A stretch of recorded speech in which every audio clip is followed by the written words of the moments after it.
Hi, IWF. We're here with one of our founders, Ms. Street Johnson. Welcome. We're really interested in hearing from you today about the founding of IWF Florida. But before we do that, could you give us a little bit of your background and your professional journey? Okay, let's see. Professional journey is long. Okay, I'll see where I can start and make it as quick as possible. I'm from, born in Charleston, South Carolina, but raised in New York City. So I'm a city urban girl, urban woman. I started out really in human resources very early in my career. I went to City College in New York and didn't finish there, but finished at the University of Maryland when I moved to Maryland. I started a management consulting firm that trained women. At that time, the affirmative action was just starting, and more corporations were beginning to let women advance into management ranks. And my firm was one of the first firms out there that helped organizations as well as women. We had the search component in terms of the employment and end of it, and we also advanced into the training side of it in terms of training managers to accept women into the workforce. And as a result, my career just started in the what is now called DEI, but at those days it was basic training and development. We started the sensitivity training that went on in the early 70s and early 80s, and we went where no woman or man has tread before in terms of getting acceptance for women in, and it expanded to women and minorities during that period of time. So my firm created the diverse workforce. I never knew it was going to turn into diversity and last as long as it did in terms of a term, because I probably would have copyrighted it or did some trademark kind of thing with it if I was smarter during those days. Any rate, worked with major corporations around the country, a lot in New York, Pepsi Cola, Equitable. There were quite a few. I worked with Ann Hyde, who was the one of the founding members of the New York chapter of IWF. She did high-level searches, executives at I would say, the senior executive level, and I did the manager level training. So we both worked together in terms of placing women in opportunities and jobs, as well as getting the companies to do the training. She didn't do training, I did training. But that's where I with IWF, my first awareness of IWF. And I became a member way back when, and it was just a smaller group. And Ann Hyde brought me in.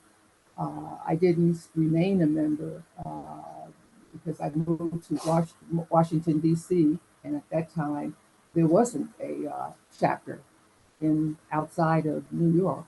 So I did my membership lapsed, and I didn't keep the membership from New York with me. I then went into government contracting, providing the same kind of services with the federal government, and under the name of Kaaren Johnson Associates, KSA. Did a lot of work. We kept our corporate-based clients, but did a great deal of work in the federal sector, and that's where I went back to University of Maryland, because I was working at the time and trying to get my degree at the time as well. So we were very successful company.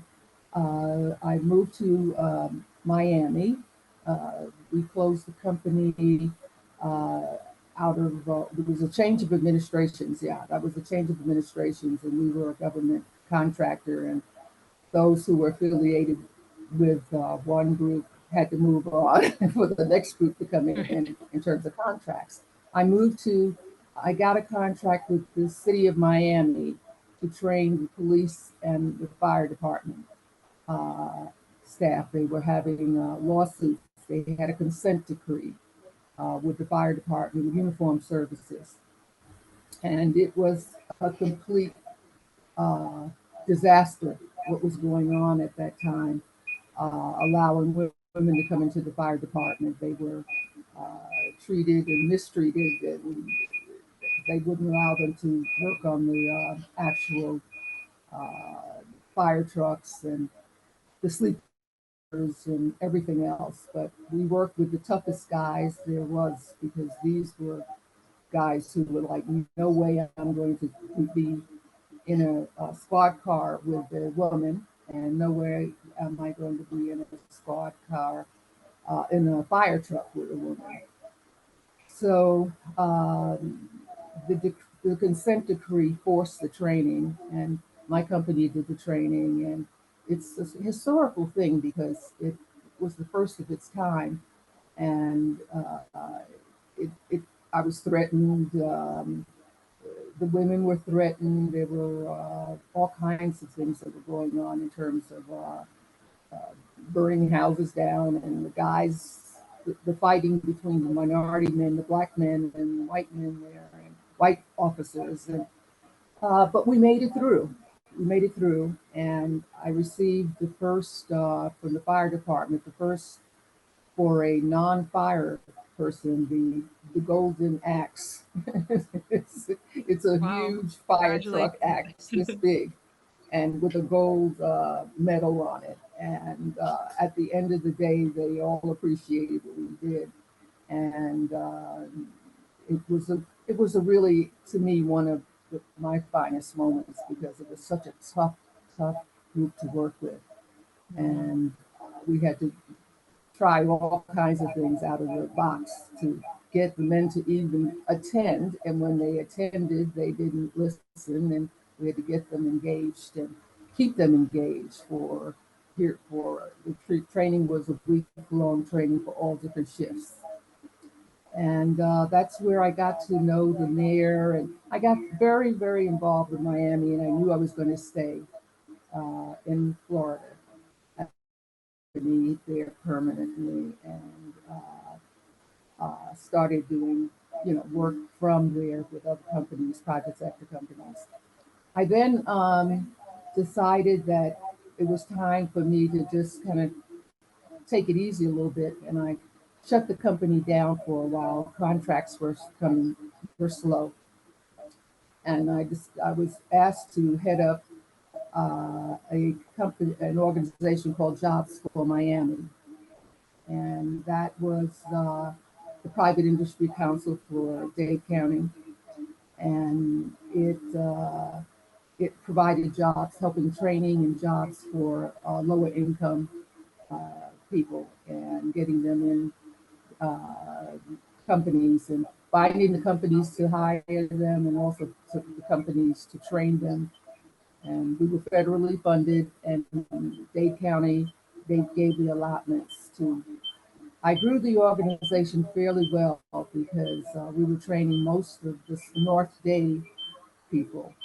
There was Miami-Dade Community College had a little bit of the contract, was doing some of it, but we had the majority of that for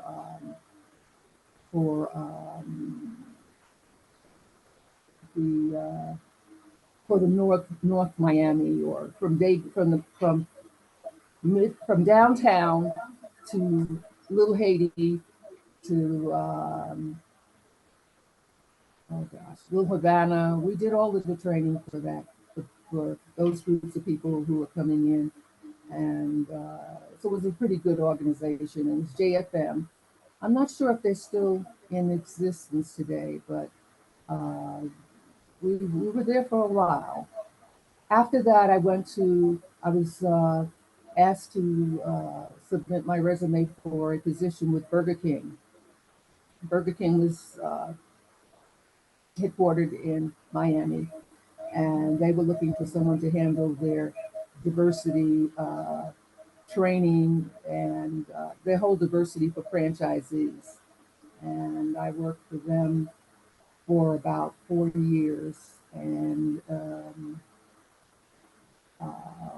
we had like a $300 million budget for minority and women franchisees. I did the recruiting for them, recruiting them into the system as franchisees, and making sure that at the senior levels inside, internally, as well as for the franchisees as well. I had diversity inside the company for employees, and then I had the component of recruitment and orientation of new minority franchisees into the system. It was a pretty complex in that was dealing with both external, it was a global company, and I was dealing with both internal as well as franchisees. I had the full diversity, global diversity responsibility. And it was an international company because Burger King was owned by a British company at that time. And so it was kind of tough them getting their whole idea to wrap their arms around affirmative action and diversity. So that's, I did that. And what happened after that? Okay, after that. Tell us, I want to get back to the foundation of IWF Florida, but before we do that, why don't you tell us what you're doing now?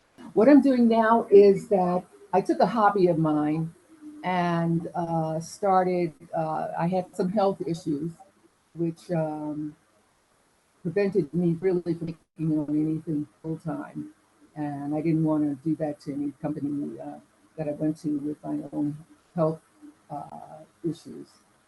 I think I've had like 10 surgeries in the last, I don't know how, in the last 10 years, probably even less than that. Any rate, so I took this jewelry. I have a jewelry business. I was showing my jewelry at IWF conference. Oh, great. I've been a member of, I'm a member of 1, 2, 3, 4 forums. So I was there quite early on before the younger generation come in. Yeah. I was with Suncoast. I was vice president at Suncoast in Florida. I think you were our second president here in Florida, right? I was the first. Oh, yeah, I was the second president. Charlton was the first. Yeah. Yes, I was the second president. Carlton Jones was the one. She really initiated, did a lot of the making sure that this. I got it when it had to be. We had to become legal, so I had a tough time with the bylaws and being able to be a true chapter. We weren't really. We hadn't fulfilled that part of it, so that got kind of put into my regime. And let's see, DC, I was vice president on the board of directors of the DC chapter. And now I'm in Georgia, at the Georgia chapter. And missing my Miami and keeping an eye on you guys and wishing best for it. This is my favorite group. Well, hopefully we'll see you at the 50th anniversary with your jewelry. Yes, I will be there. I will be there. Well, tell us a little bit about how you came to be a founding member of the Florida chapter. How did the Florida chapter get started? Well, Charlton and I were very good, close friends. And she was working with was Jacksonville at that time. And she was in there was a Jacksonville chapter. I'm not so sure who founded that or what, but there was a group there. And she was part of that group.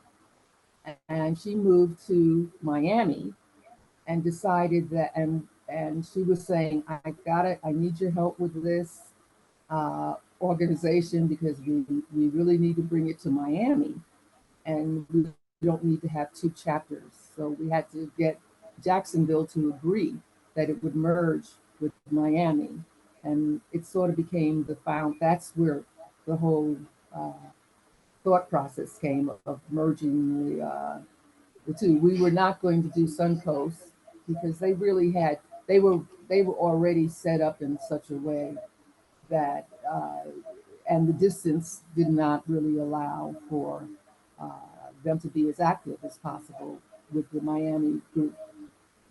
So it was Tarleton, myself, and I tried to remember who all was there at the time. And I think, oh yeah, it was Arbor Moore Parks, Susan Potter Norton. Is she still involved? Yes. Yep. Okay. Pat Sykes, yeah. Yeah. Judge Seitz Uh, is still involved. Sykes, Kate Apfel, Robin Ryder, of course, Rachel Reeves, Janet Reno. Um, yeah. And I'm sure there are two Hispanic women, and I can't remember for the life of me who they were. Um, it'll get to me. If I find my old files, I'll remember. Yeah, I think maybe was Teresa Weintraub an early No, member? no, Oh, okay. no. I didn't get to meet her until more recently. We're talking now about 25, 30 years ago. So 25 at least. tell us one of your favorite memories of IWF Florida from back in those days. Well, I liked, of course, the camaraderie that the group had. It was very close knit. We never had missed meetings. We were very enthusiastic about it because there was nothing representing women, senior women in Miami. And I knew how difficult it was because I was in that diversity side of it, trying to get women to advance.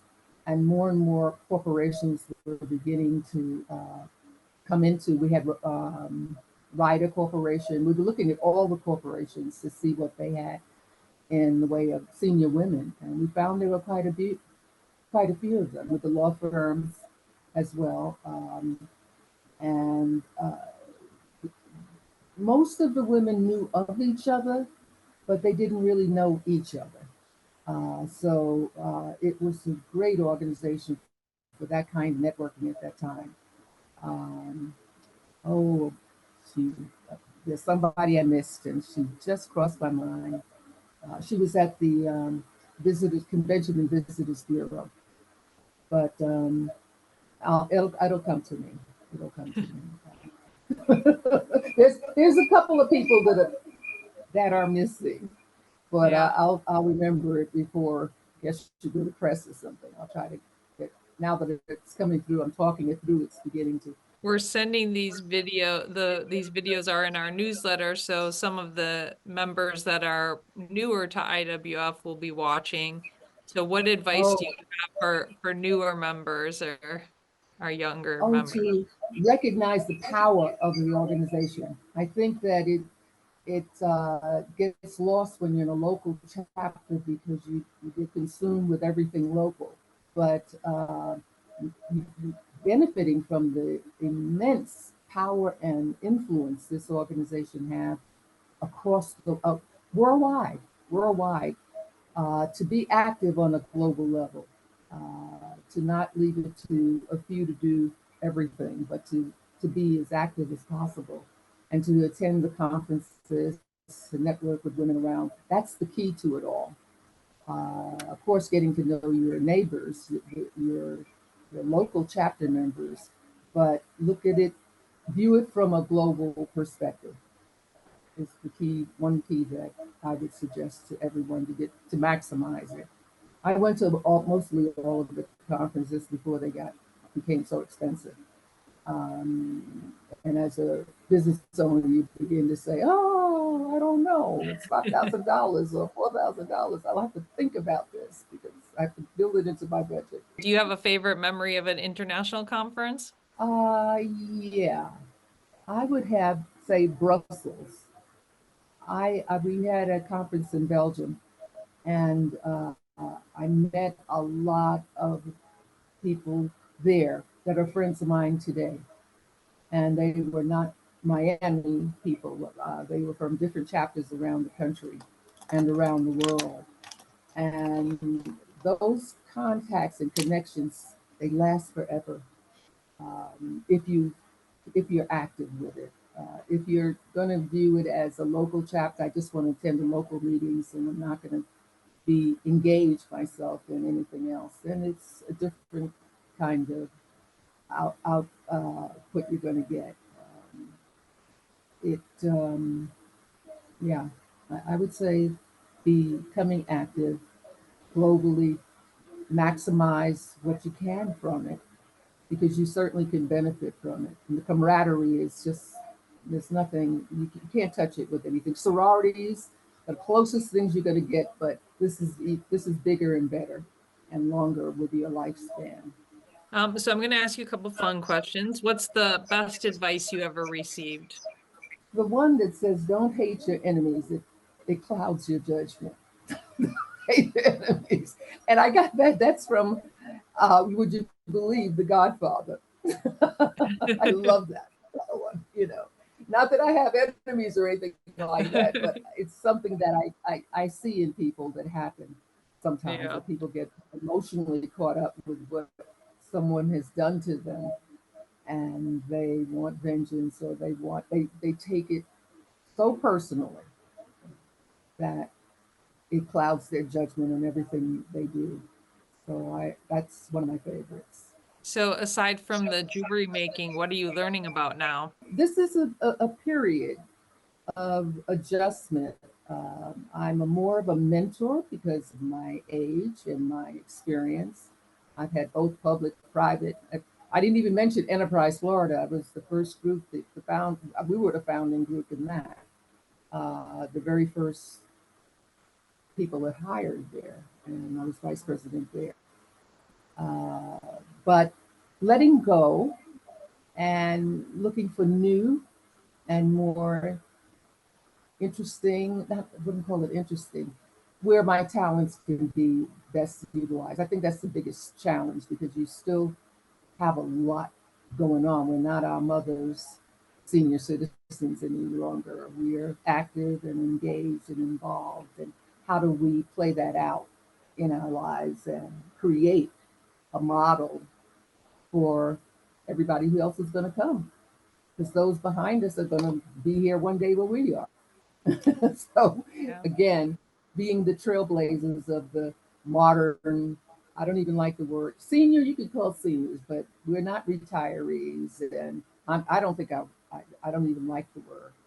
I don't, you know, because I'm active and I'm engaged. And my daughter, who is 50 years old, she's like, Mom, when are you going to stop? You know? And I'm like, I don't want to stop. I'm enjoying myself. So how to transfer some of that knowledge to the generations below me, making sure that they can benefit, you know, from the knowledge, because everything is a cycle. It just turns right around 360 degrees. The problems with, I'm looking at DEI now, I'm smiling to myself and I'm saying, same old, same old, same old. The same thing going on. There's nothing different than what 20 years ago, 25 years ago I'm dealing with. Just a new title, new name, but same problem, same issues. And hopefully a little better. As we say in Miami, poco a poquito, right? Maybe a little bit better. Yeah. No, it's better because I'm looking at you.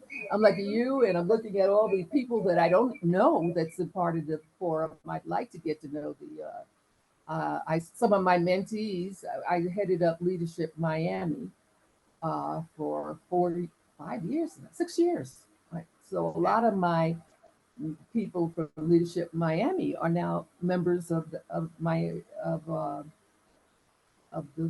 Forum. So I love it to see them. I came to an event and there they were, and I was like, oh, isn't this wonderful to see everybody?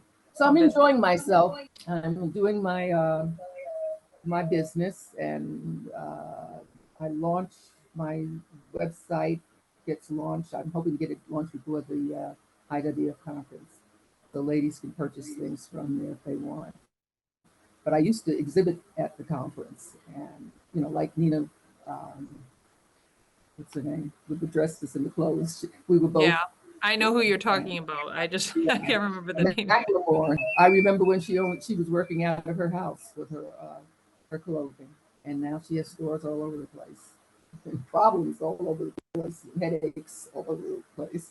But yeah, I love the forum. I think it's a wonderful conception, and I'm just excited to see where the next generation takes it, and whatever we can do, those of us who've been with it forever and for a long time, what we can contribute to help you make it greater.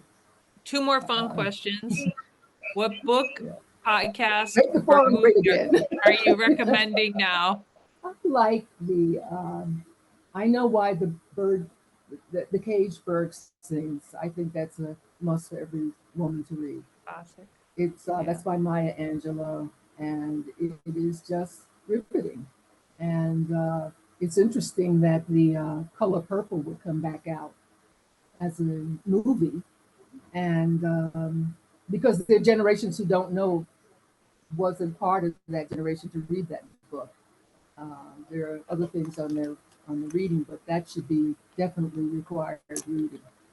And yeah, that would be my book. Okay, last fun question. If you, this is the last question of all the interviews. If you were in charge of the playlist, what song would be playing next? What comes to mind? Proud Mary, Tina Turner. Great choice. Great choice. I see her in those high heels right now. Yeah. Proud Mary, just come to mind. Well, thank you so much for taking the time to give the interview. I'm so happy to have connected. Oh, thank you for putting up with my lack of technical skills here, and my computer that is old is it's time for a new one. It said I had low bandwidth, so I'll have to get a new computer, that's for sure. But if there Well, are any I look questions, forward to please seeing you contact in me. New York in May. Absolutely, absolutely. Okay, and if you think of anything else you want to know, just give me a buzz. We will. Thank you so much. Bye. You're welcome. Take care.